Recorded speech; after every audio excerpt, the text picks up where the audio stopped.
अस्सलाम वालेकुम। मैं हूँ सनूबर और आपको अस्सलाम वालेकुम। अब मैंने आज जो नए पिंजरे लिए हैं तो इसमें मैंने खरगोश डाले अपने, क्योंकि ये जो हैं कि छोटे से बॉक्स में थे तो मैले और गंदे हो रहे थे। बहुत छोटे लिए थे तो नीचे ही थे। आज मैं इनको ऊपर लेके आई हूँ और अब ये मज़े से ज़िंदगी गुजार रहे हैं। ये मेरी पोती के एबिट एबिट एबिट कहती है इसको, और बहुत खूबसूरत जोड़ी है ये, रेड आई से। और इसको यहाँ हवा भी लग रही है, मज़े भी आ रहे हैं और मिंगनी वगैरह भी इनके नीचे गिर जाएगी। तो मैं ये करूँगी कि इसके जो ऊपर तख्ता रखा हुआ था, ये रखी थी स्लैब, इस पे जो रखते हैं, ये मैं इसके नीचे रख दूँगी। नीचे रखने से ये फ़ायदा होगा कि जो पेशाब शाब करेंगे ना, उसमें मिट्टी डाल दूँगी तो फर्श भी गंदा नहीं होगा और इस रैबिट के क्या कहते हैं गन वन भी उठा के फेंकने में आसानी रहेगी। बहुत लोग घबराते हैं कि हम रैबिट कैसे पालें, इसके पेशाब में बड़ी स्मेल होती है, बदबू होती है, तो वो रैबिट नहीं पालते। हालांकि बहुत प्यारा जानवर है और इसका कोई वो नहीं है। अगर आप लोहे का सा पिंजरा लें तो उस रैबिट के नीचे आप है ना ये ट्रे रख दें इस तरीके से मिट्टी डाल के, और सुबह उठाएं और डस्टबिन में थैली में डाल के रख दें, वो जमादार लेके चला जाएगा।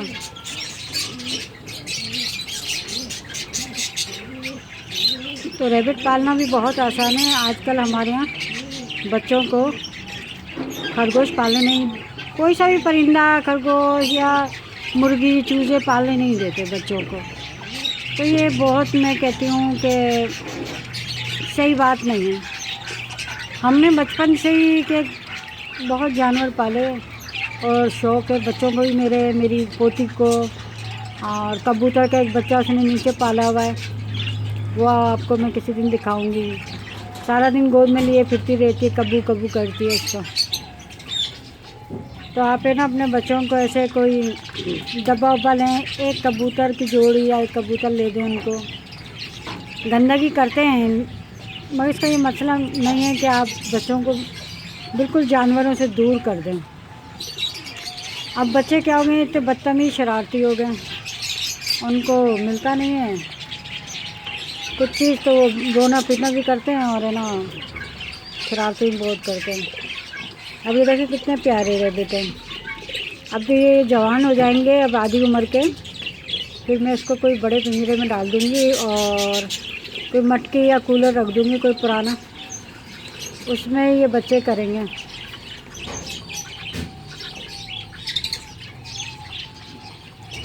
लेडीज़ मुर्गियाँ नहीं पालती, गंदगी हो रही है, बदबू हो रही है, फ्लैटों में वाकई हो जाती होगी, लेकिन इसके 100 हल है। अपना एक आध देसी अंडा मिल जाता है और घर का जो गंद होता है वो भी है ना मुर्गियों में अपना आराम से निकल जाता है। मेन मसला होता है इनकी सफाई का और पिंजरे का। अगर आप पिंजरा रखते हैं, मुर्गियाँ भी इसी तरीके से रखते हैं जिस तरीके से ये मैंने रैबिट रखे हैं, तो वो जो भी गंद करेंगी ट्रे के नीचे चला जाएगा। ट्रे को धोने की ज़रूरत नहीं है, आप बजरी डाल दें, एक डब्बा मंगा के रख लें। और पानी ज़्यादा नहीं रखें, मैंने देखा पानी इतना रख देते हैं ना कि मुर्गियाँ खुद गीली हो जाती हैं बेचारियाँ। तो पानी इतना रखें जितनी ज़रूरत है, अपना 2 टाइम पानी पिलाया और निकाल लिया। उससे ये होता है कि मुर्गी को पानी भी मिलता है और बीट भी ना वो खुशक करती है, फिर इतना मसला नहीं होता। मेरे पास तो चलो ऊपर वो है स्टोर, मैंने उसमें पाली हुई है।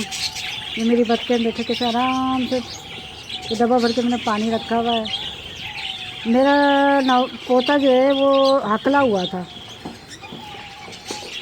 बात करता था ना, बहुत हकलाता था। तो मैंने एक चैनल से उबरी साहब हैं, बहुत अच्छे वजीफे बताते हैं, उनके मैंने देखा तो उन्होंने बताया था कि आप है ना हकले बच्चों को बतख के अंडे खिलाएं, 30-40 दिन उनका अगलापन ख़त्म हो जाएगा। फिर मैं ये बच्चा लेके आया था अब्दुल रहमान, छोटे छोटे बच्चे, अब तो माशाल्लाह बहुत बड़े हो गए। इनके बच्चे भी निकले थे लेकिन वो मर गए। तो मैंने फिर ये बतखों का क्या कि अंडे खिलाए। अब वो माशाल्लाह इतना हाथ बोलता है कि ज़रा से भी नहीं हकलाता। तो ये चीज़ छोटी छोटी चीज़ें होती हैं, अकेले बच्चों से माएँ परेशान होती हैं। तो फिर एक जोड़ा ये बतख का पाल लें और फिर क्या कहते हैं आराम से अंडे हों। एक तो अंडा रोज़ जब भी देती हैं तो कम से कम 2-2.5 महीने दे ही देती हैं।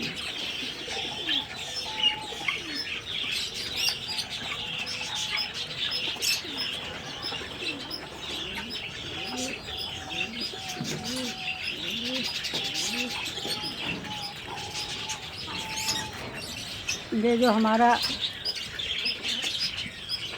बाबर है ना, ये बड़ा मेरे साथ रहता है ना, इसने बड़ा मुझे सताया है। ये बड़ा क्या है ना, ताकि मैंने आपको ताकि आराम से देखे। इधर आ बेटा बाबर। जैसे बच्चे तंग करते हैं ना, आपसे चिपटते हैं, ये मेरे से ऐसे चिपटता है। ये देखो फिर आ गया। अब इसके ऊपर से दिखाऊंगी आपको। ऐसे थोड़ा सा पानी रख दो प्लेट में। मेरे बहनों ही हैं, उन्होंने 4 बतखें पाली हुई हैं। रोज़ाना उनको भी 1 अंडा 2 अंडे मिलते रहते हैं। आराम से धो देते हैं वो लोग अपनी गैरली, फिर पिंजरे में रख देते हैं। जैसे मैंने बताया ना, इसी तरह की रखे हुए। मैंने मुझसे पूछा था कि कैसे रखूँ, मैंने कहा ऐसे रख दो और सुबह है ना अपना फिनाइल से धो दो। अब उन्होंने माशाल्लाह रखी हुई हैं और है ना मट्टी डाल देते हैं ट्रे के अंदर। ये मेरी मुर्गी बगैर मुर्गे के अंडे दे रही है माशाल्लाह से। अरे बाबर बेटा तू हट जाना सामने से।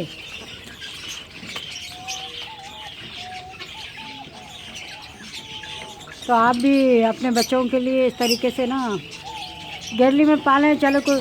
अब एक लेडीज़ ने मुझे फ़ोन किया कि सनोबर साहबा मैं ना अपने घर में परिंदे पालना चाहती हूँ, लेकिन ऐसे परिंदे हों जिनके पर ना उड़ें। मैंने कहा बहन कौन सा परिंदा ऐसा है कि जिसके पर ना उड़ते हों? सारे ही परिंदों के पर उड़ते हैं। इसका ये होता है कि आप है ना पिंजरे के आगे कारपेट डाल दें। जब कोई टुकड़ा डालें, पूरा मत डाल दें, लंबा सा ना टुकड़ा करके पिंजरे के नीचे और उधर डाल दें। वो सारे जो परवर होते हैं ना, और गंद कारपेट पे ही रहता है, उड़ के अंदर नहीं आता। गला खुश्क हो गया मेरा तो भैया।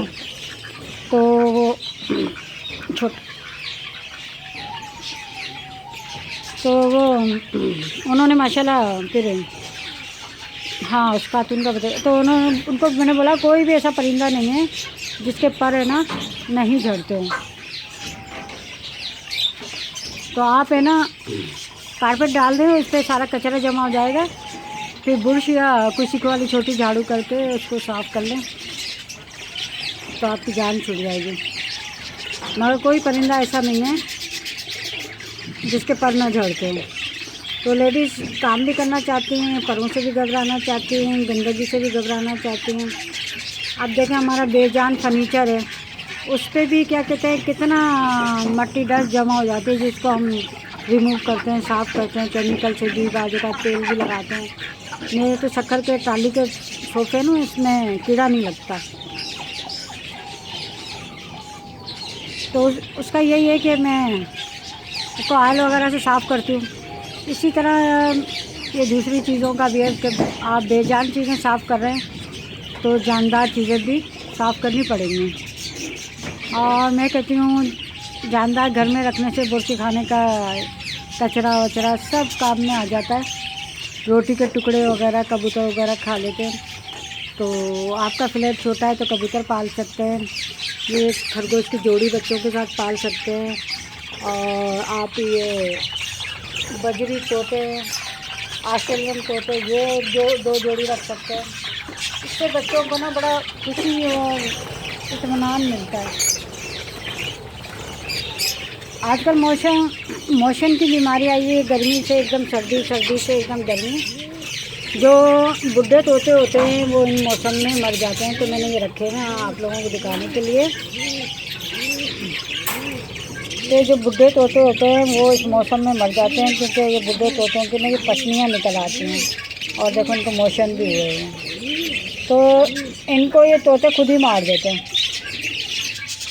अब मैं दवाइयाँ रख रही हूँ, तो देखिए कितना बुरा मारा बेचारे को। ये बीमार बच्चा था इसे, और ये बुड्ढी तोती थी, ये बहुत पुरानी बुड्ढी तोती है। तो मैं ये बिल्ली के लिए नहीं रखती, कि बिल्लियों को आदत हो जाती खाने की, तो मैं इसको ना शापर करके फेंकती हूँ दूर, ताकि बिल्लियों को पता ही नहीं चलेगा हमारे ये तोते हैं। अब है ना मैंने इसके अंदर दवा देनी शुरू कर दी है, और मैं दाना इतना रखती हूँ जितनी ज़रूरत हो, फिर शाम को ताज़ा दाना देती हूँ। और माशाल्लाह मेरे दूसरे तोते बहुत सेहतमंद हैं, अच्छे हैं। और वक्त से पहले आप ये मोशन की बीमारी का डालें, तो इंशाल्लाह आपके तोतों के मोशन भी नहीं होंगे। और अगर देख लें तो अंदर घुस के ना वो तोते निकाल लें। उनको पहले एक अलग पिंजरा रखती हूँ मैं, उसमें पाल के, और फिर ये दवाइयाँ देके जब सही हो जाते हैं, फिर मैं उनको कॉलोनी में डाल देती हूँ। इंशाल्लाह अगली दफ़ा मैं दिखाऊंगी आपको अपना बकरियों का, तो मैं आपको इंशाल्लाह दिखाऊंगी बकरियों का अपने, कि मेरी बकरियां अब कैसी हैं। ये बकरी काफ़ी कमज़ोर हो गई थी, खुली रहती है छत पे, जब मैं सारे परिंदे बंद कर देती हूँ। ये खा पी नहीं रही थी, मगर मैंने इसको ना डॉक्टर को दिखाया, कोई फ़ायदा नहीं हुआ। तो मैं बताऊंगी मैंने क्या किया था जब बकरियों का वो करूँगी। तो मैं आपको ये बता रही थी कि आप खरगोश बच्चों को लेके दें, और इस तरीके से ना ट्रे में नीचे रख दें, ऊपर वाली ट्रे, और उसके अंदर मिट्टी डाल दें। अब जितना भी मोशन मेंगनियाँ और पेशाब विशाब करेंगे तो उसमें आ जाएगा। खरगोश बच्चों को बहुत पसंद होते हैं, और इसके अंदर से ना पर भी नहीं उड़ते, उनके बाल भी नहीं झड़ते। आप अच्छी खुराक दें इनको, तो ये बाल भी नहीं झड़ते, इनके पर भी नहीं होते। तो उन खातून के लिए ये एक मैसेज है कि आप ये लेकर रख लें बच्चों को, कि ये पर भी नहीं उड़ेंगे और बाल भी नहीं झड़ेंगे। बच्चे बिल्ली में बहुत दिलचस्पी लेते हैं। तो एक छोटा बिल्ली का बच्चा मेरे पास बिल्ली थी, अब वो मैंने अपनी पोती की वजह से काटती थी ना, तो मैंने उसको गिफ्ट कर दिया है किसी को। वो वाशरूम जाती थी, कमोड में पोती करती थी जाके, बहुत अच्छी बिल्ली थी। और उसका प्याला भी स्टील का मैंने रखा हुआ था साफ़ सुथरा। तो आप बस ये खरगोश पाल लें, और जिसको पर और दूसरी चीज़ों से चिढ़ आती है उनके लिए बेस्ट है। घर में मैं कहती हूँ जानवर होना चाहिए, और बच्चे भी मसरूफ़ रहते हैं, और अल्लाह ताला जो आफतें वगैरह आते हैं जानवरों पे टाल देते हैं, क्योंकि जानवर के मरने का दुख बहुत बड़ा होता है। जो अपनी औलाद की तरह पालते हैं ना, तो उनको पता होता है। मुझे अपने जानवरों से बहुत मोहब्बत है। कोई भी जानवर बीमार हो जाता है तो मैं उसके साथ लग के उनकी ना तीमारदारी करती हूँ ख़ास तौर से। आज के लिए हमारी बतख 4 अंडे दे रही हैं माशाल्लाह से।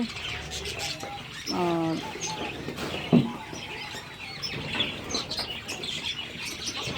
अभी तो और मुर्गियाँ इधर उधर हैं, ये पानी का डब्बा रख देती हूँ इधर में, क्योंकि सफाई में आसानी रहती है। आप बाबर को देखेंगे, ये मेरे गिर्द चकराता रहता है, ये मुझसे बहुत मोहब्बत करता है। ये मेरे गिर्द ही घूमता रहेगा, जब मैं जाऊंगी इतना चीखेगा बुरी तरह से, तो पता नहीं क्या हो गया, किसने मार दिया इसको।